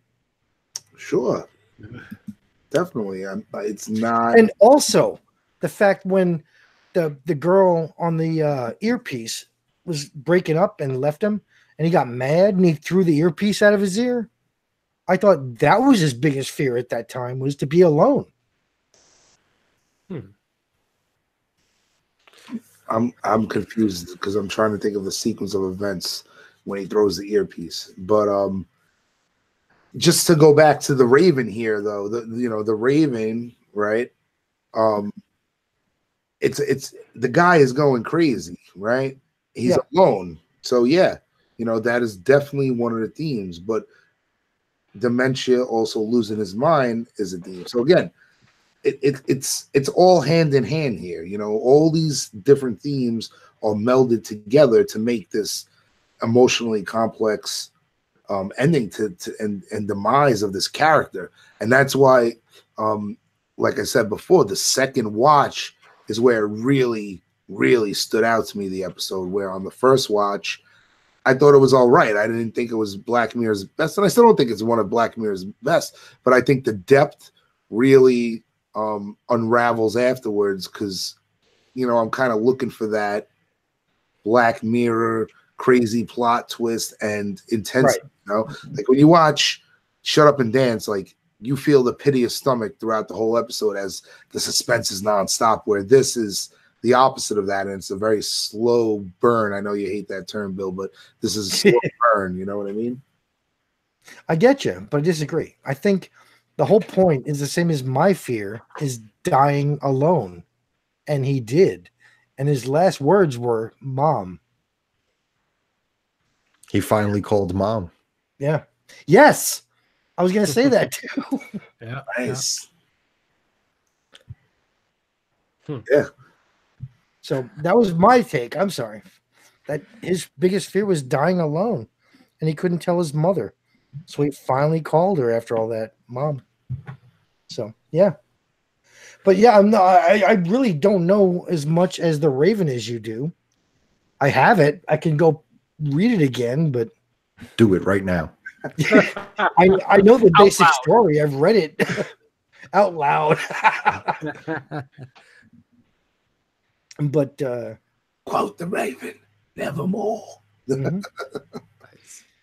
But a guy again, it's a guy who's alone. Aren't we all alone? I mean, the Raven. Are we all alone? I don't know. That's my take, man. Joey, you're the fucking teacher of this shit. I mean, it's about the sense of dread. It's about the sense of mourning. You know, he's mourning his father, his best friend, somebody he loved. Yeah, it's not Lenore, his love, quote unquote, you know, but it's something that is, you know, always in his thoughts, you know. So I mean, he's obsessing over not talking to his mother. You know what I mean? So it's kind of the opposite where he's longing to talk to his father, right? Somebody that he can't. So, and he says, I don't have the relationship with my mother like I did with his father. So in this situation, his father plays the role of Lenore, and again, it's not about a sexual attraction, right? But about, you know, the mourning for this person, the yearning for this person. So, because, you know, in the play, like, he doesn't even talk about what she looks like. It is not a sexual thing by any means here, you know. And then the raven is just symbolic for death. And here we have the spider, we have the guy in the black coat. I mean, we have all these other quote unquote ravens. Well, the guy in the black coat was his bully. We know that, and the fucking spider head too. But what I'm saying is that they're sit-ins for the raven here, which is the symbolism. All these up until the end, everything that he encounters is symbolic for death, right? They're his fears.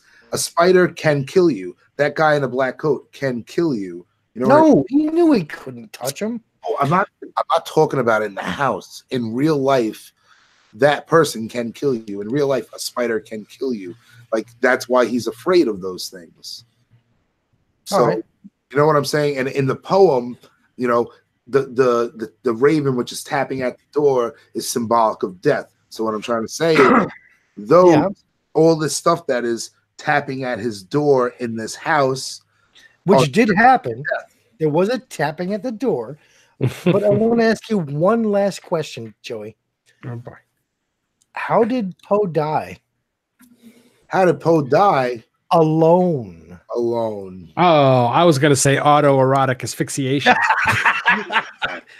Opioid overdose. In the closet with Dick Carradine. In a Batman costume. No, but for real, I mean, look at Poe. He passed away, like, writing his signature on bar napkins for beer. I mean, that guy was depressed, lonely. So I don't know if that's what they meant too. I don't know. Listen, I am not disagreeing with you. I agree that Oh no, I know that, bud. I'm just saying that's my take, and I'm open to hear your thoughts too. But go ahead. Yeah, no, they're symbiotic. It all works hand in hand. This stuff, you know what I'm saying? Dementia is being alone. You know what I mean? That is being alone. You know, ultimate alone. Yeah. You know, so like I said, it all works here hand in hand. You know, it's the ultimate isolation. It's the ultimate fear that he has, and hence that's what happens, right, when he goes through that door. You know, right, and then he says at the end, "Who am I? I don't know who I am." Worse than alone, and like even right? And you know, think about it. This all happens so quick, but you know, in his head, right, like. The girl who's the assistant to show is like being evil to him, but in reality, she's not evil. You know, I mean, she might be evil, but you know what I mean. She doesn't come off evil in the episode.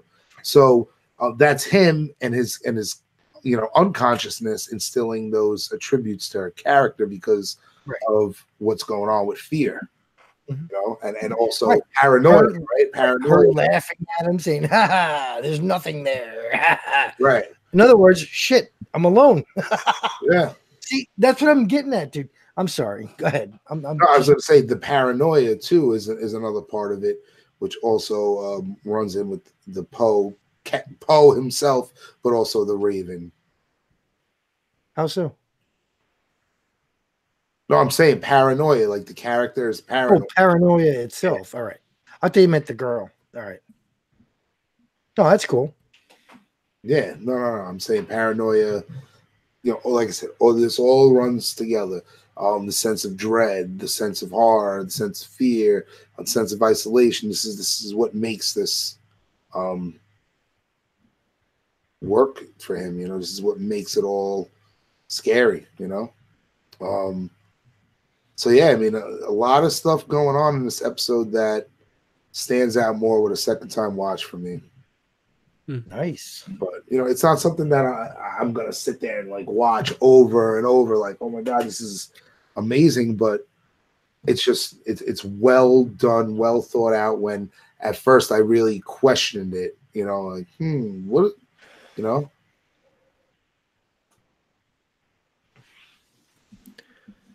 Well, got real quiet. I know it's about to hit midnight here. No, my turn or J Mac? Nah, man. I mean, if you got something to dig in, it's just, yeah. To me, like, I understand this stuff you're saying about him being alone, but the fear of kind of blowing his mother off because he doesn't want to deal with her after dealing with his fall. When he's talking to Sonia and he says that back in the States he lives with his mother. No, and then explained. Yeah, no. he took. Is it mother or a father? No, with the mother. He lived with. He says, "I live with my mother." You're right.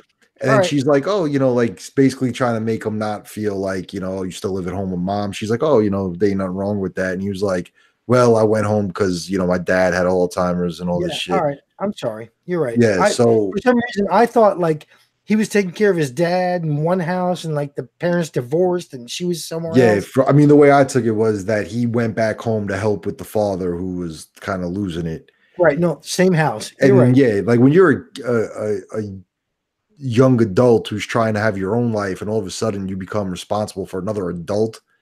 Like, that's why after the father passed, I think he picked up and decided to take off. Like, all right, I'm gonna go travel around and live my life now. I'm not living to look after somebody else. Dude, and that's why I think he's blowing his mom off the whole time and shit. You see, you're exactly right. Actually. And part of it was, I think, too, being afraid to deal with his mother. And then you see it at the last piece of the episodes when he goes back home and the mother now and she keeps trying to call him because she doesn't remember who he is. Right. Is like the biggest fear now is where you have to do this all over again. And that's his fucking life. Sure. So agreed. Yeah, it's just that. And there was part where I was like, this might get kind of fucking gory when you think he's about to cut the fucking thing out of the back of his head with the broken glass, and then they busted it and stopped it. I was like, that'd be pretty fucking sick if he like chopped half his fucking neck off trying to do this shit. But it didn't work out like that. You're right. You see, I always thought it was like my situation. I thought, oh, my son's going to take care of me when I have Alzheimer's, and then resent my ex-wife who lives somewhere else. And so I thought it was like two different houses. No, you're right. He said he lived with his mom. So I get that. Yeah. I don't know. I mean, I really cared about this character, and I don't know how you guys felt, but I think I had a real sense of connection with this guy, because I think that's a big part of people from my generation. You and Jerry are a little older than J Mac and I, not much older, but a decade makes a difference. Damn right.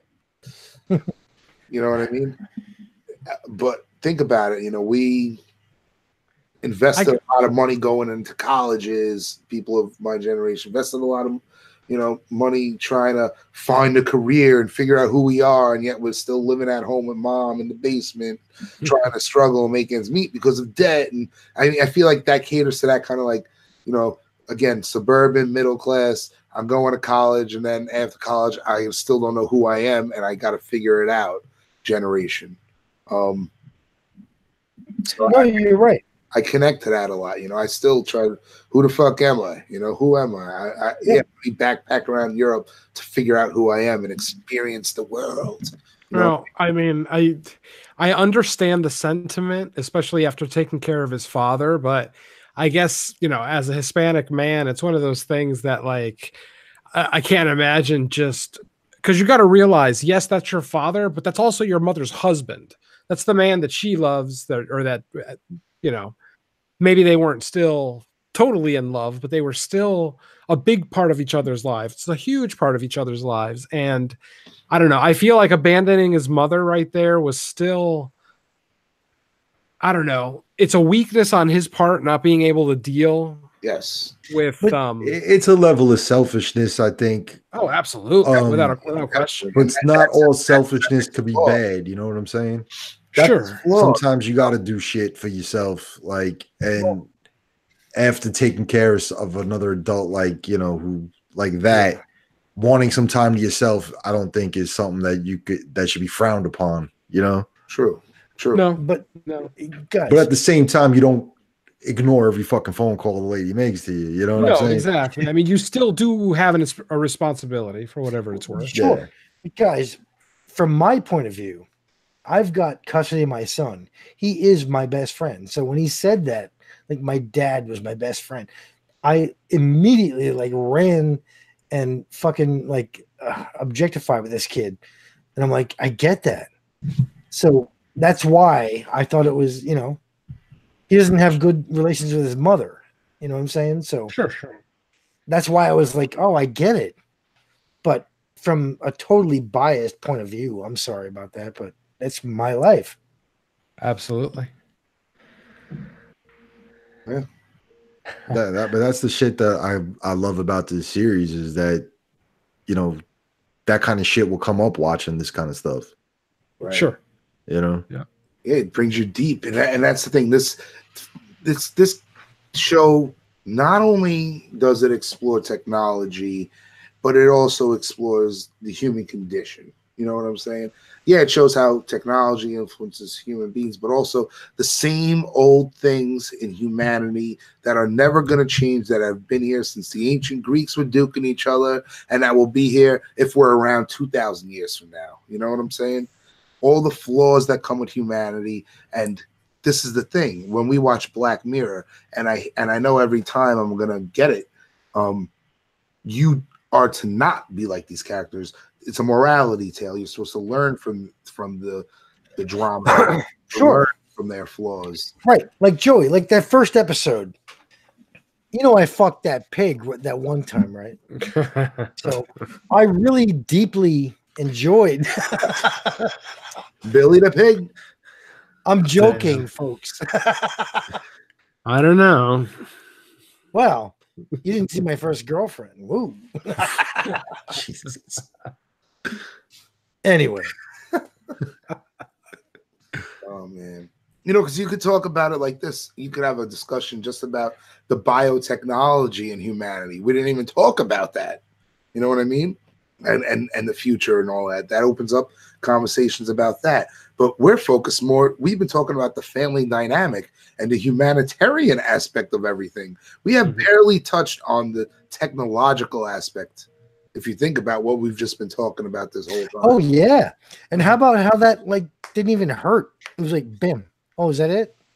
Why do you think it was called the mushroom? Do you think that was a Super Mario? I was gonna make a joke about that. Well, I mean, it does make you trip. Not that. Yeah. I was talking about a different mushroom. What, the one on Dan Aykroyd's nose? Yeah. The mushroom tip. Oh, jeez. I'm going to hell. I don't You're going down. Going down to hell. But even you look at this and it, like now, how they're already trying to implement video game type stuff in your reality, not just sitting there and playing a fucking console or on a computer, but like shit like Pokemon Go, when you're looking through your phone and your camera is looking at the shit around you, but there's a little fucking Pokemon dancing through your screen. You know, like it's the baby steps to crazy shit like that being possible down the line. Alternate reality. What would stop them from making fucking like VR glasses with a fucking camera on the end that you're seeing what you should be seeing in your fucking house, but wild shit is happening in front of you? Well, I've got an Oculus Rift, but nothing like that. That's what, some augmented reality, right? Is that what they call it? Well, that's what he was talking about, but not the Oculus. No, no, no. That's good shit. Well, so let me open my notebook, see if I got anything else I want to bring up here. All right. I like the Indiana Jones references in this too. Did you notice that she calls him Indiana Jones Twice. Yeah. Kalima. Kalima, he fucking does that shit. I was like, Yep. oh, look at that. Yep. Yeah. I thought when he gets to the point where he's fucking flipping out when they come in, he's like, I don't know who I am and all that shit. Like that was a good piece of acting right there. That was decent. That's where I kind of started to feel for him. I was like, I was going took me a while with him during that shit. Bill, Singularity. Yeah. Mm-hmm. That's the book. I know what a singularity is, but So I thought Joey just wanted to use a word with like 5 syllables in it. Singularity. Look what I can say. 5 syllables. You got it. Yeah, look at me. I've not read that book. No. No, I've never read the book either, but think about what we were talking about, you know? That is a singularity thing. Oh, I see. You're going to loneliness. Okay. But it also, the book she says is about when, you know, technology, the computer outsmarts man, which is what happens. Yeah. You have duality with that book there on the shelf, Singularity. Mm-hmm. Duality and singularity. Yeah. Look at that. But I mean, duality is all over the place in here. I mean, you have duality in spiders, duality in the realm that he's in, duality in the endings. I mean, everything in life is binary. Come on. Yeah, definitely. It's So, crazy, man. That's the thing about this. I mean, it's not the most alluring episode of the bunch. It's not the most mind-blowing episode, but it is so well made where all the dots are connected and they cover their tracks. Yeah. I mean, it's thought-provoking. It's great. I love it. I think it's some of the best on-screen motion pictures I've ever seen. And I'm happy that we're covering them on the show where we can not just watch it, but dig through the surface and, you know, talk about all the crazy shit here. Yeah. So, all right. Anything else you guys want to add into the mix before we, because if I open up this book again, we'll keep going. It's the house looked cool. I guess. That house, from the outside, like the house that they take them to, it was used in X-Men First Class as the school for gifted youngsters. Really? I've never yeah. seen that. Nice. It's been in a couple other things too, from what I remember, some fancy ass mansion or whatever in England. Wouldn't be Longwood Studio or Pinewood Studios, is it? I don't think so. I think it's a legit fucking house that somebody has that they just use for fucking all these movies. Some fucking guy. This is my house. Go ahead. When I lived in Brooklyn, I had some bitch across the street who used to rent a house out for fucking commercials and shit. So like a couple times a year, we had to fucking deal with not being able to park anywhere because of all the fucking equipment trucks and trailers and shit for that. Shit. Fucking assholes. Thanks. I think the bitch would buy us a slice of pizza or something inconvenience in her life constantly while she was getting paid for her house to be used for commercials. Right. Thanks for the pizza, bitch. Stupid cunt. Right to the C word. Yeah. Oh boy. So, and she lives at 382 North Line Street in Brooklyn. No, I don't think they live on the block anymore. Her husband was a nice guy. She always rubbed me the wrong way. Anyway, I'm sure that'll get me in trouble down the line. She didn't rub you the right way? There's a problem. I was gonna ask, what do you think the morality factor of the company here is? Oh, the company don't care. I think most likely in that paperwork they had him fucking sign. Yeah. It says, you know, that if you don't follow the fucking, if you fucking die while not following our rules, you know, we're kind of Joe ass. Yeah, I mean they'll go back and check those fucking cameras and see that he turned the fucking phone back on and it's his own fault that he died. You know, Who didn't see that? Like, There's like not all security cameras are monitored 24 hours a day. Most of them are there in case something happens. It's not really to prevent shit from happening, just to document it once it does. Mhm. So But if how they go dumb back is and he? look, dude, But he's so a that moron for question- not knowing. the question is the morality of the company. What do you think about that? Or is What morality? I mean, they're willingly killing people. No, No morality. I no agree. morality. They're Well, they're not willingly willing to killing kill people They and just don't covering it up. care. Yeah. Well, yeah. But then they're like, oh, let's kill people. No. No, Just- no, of course. But I mean, hey they're still man, you doing want to it. make an omelet, you got to crack a couple eggs. You know what I'm saying? well, I mean, you're signing it over. It could be in the paperwork. We don't know. Oh, it absolutely is. I mean, they're definitely hoping that, like most people, they're not going to read every word in their contract. Oh, you kidding? I probably owe fucking Facebook my firstborn child at this point. Just Exactly. keep hitting agree to that fucking shit. Yep. You know? iTunes actually owns my kidneys. I just don't know about it. Nah. They're gonna show up to collect one day. Time to pay the piper. Mhm. Oh shit.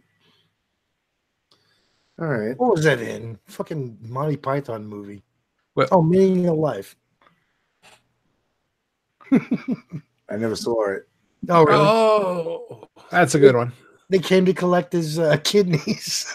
Or What was that fucking? Or What was the liver, movie? I think. Repo Man that came out oh, a while you back. mean the which one? The The musical or the non-musical? right?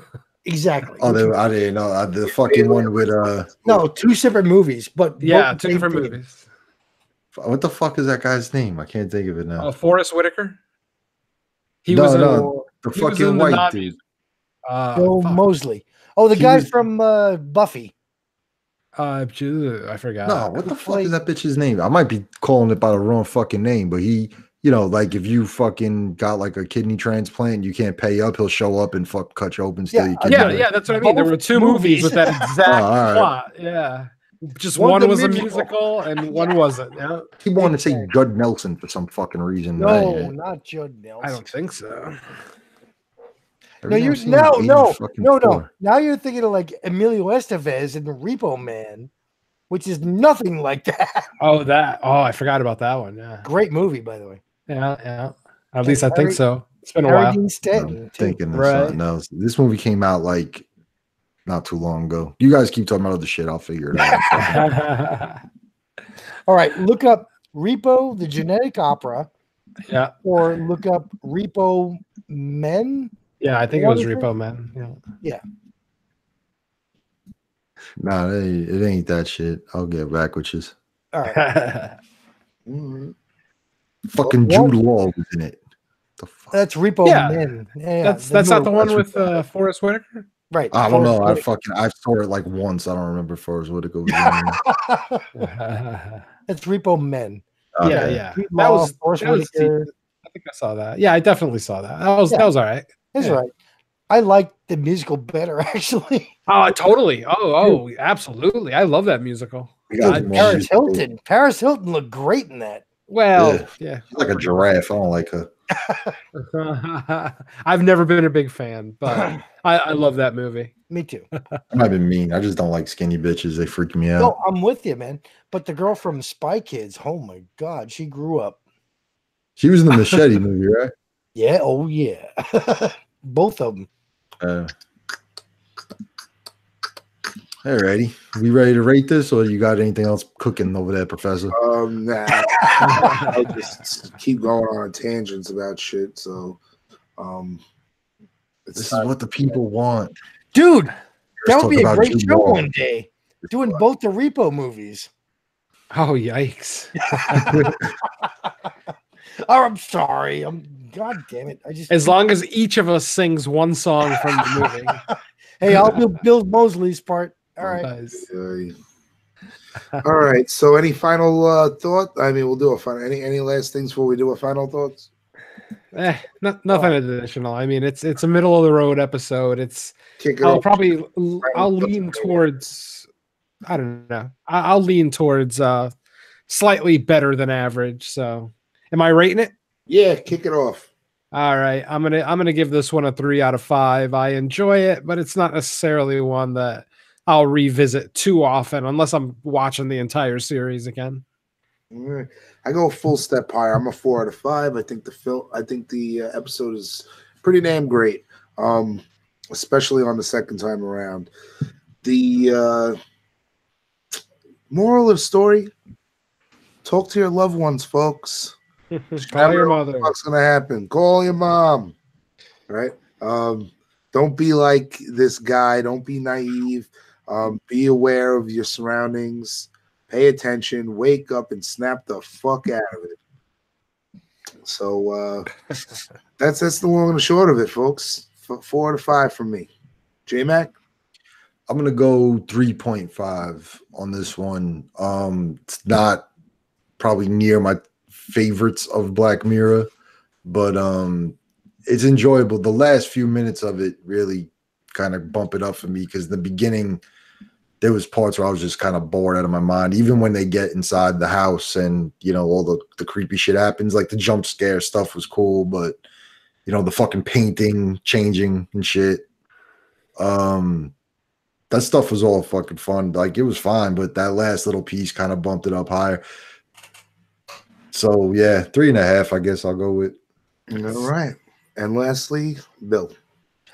I'm going to say this one actually kind of bored me a lot, but I like the character. So, 2.5 out of 5. Right down the middle. We're all over the place. Yeah. Oh, that's a good thing. It shows, that this show has range. You know what I mean? Oh, yeah. Pursue a wide array of tastes, even though it still has the same tone ultimately throughout the series so far. Even though you're watching USS Callister, that sense of dread is still there. It might be bright, it might be lit, but you're still in, Black Mirror's world. Oh, yeah. All right. Well, next time we're going to take a step away from Black Mirror for a bit, and we're going to tackle The Room and the Disaster Artist. Again, I have no clue what I'm in for, but nice. J-Mac, have you seen any of these things? No, I haven't seen either one. Awesome. I have no idea what we're. You're gonna hate The Room. Yes, you will. All right. Well, it's been a pleasure. Until next time, signing out. Slice and Dice Strike Cast.